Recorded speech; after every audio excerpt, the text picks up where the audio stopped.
హైదరాబాద్ లో BRS party చేసిన అభివృద్ధి శూన్యమన్నారు సీఎం రేవంత్ రెడ్డి. కేంద్ర మంత్రిగా ఉన్న కిషన్ రెడ్డి తెలంగాణకు తెచ్చింది గాడిద గుడ్డే అన్నారు. దానం నాగేందర్ను గెలిపిస్తే కేంద్ర మంత్రి పదవి తెచ్చే బాధ్యత తనదన్నారు సీఎం రేవంత్ రెడ్డి.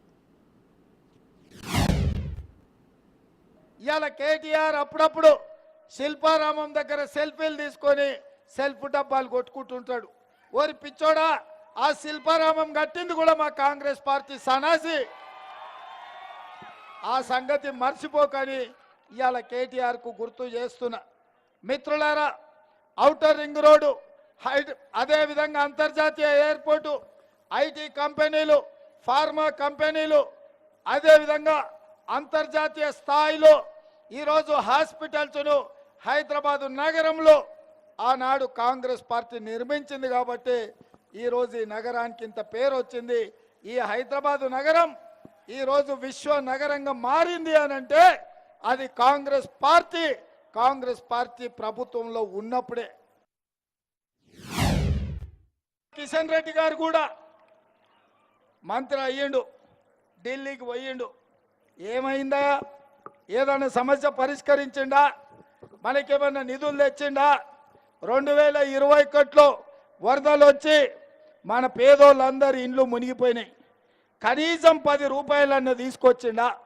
ఆయన బండి సంజయ్ అధ్యక్షుడు గుండె వరదలు మునిగినప్పుడు చూడనీకి వచ్చిండు.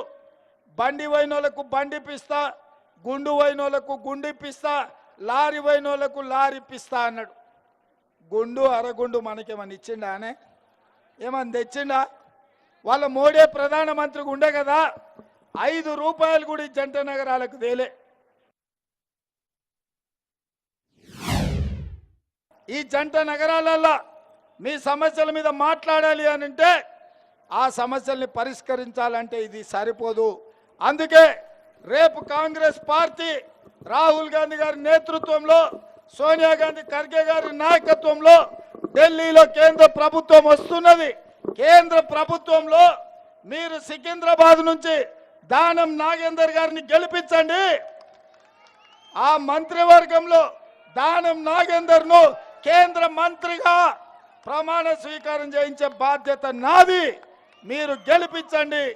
ఈ జంట నగరాలను అభివృద్ధి చేసే బాధ్యత, జంట నగరాలకు సికింద్రాబాద్ పార్లమెంటుకు మంత్రి పదవి తెచ్చే బాధ్యత నాది.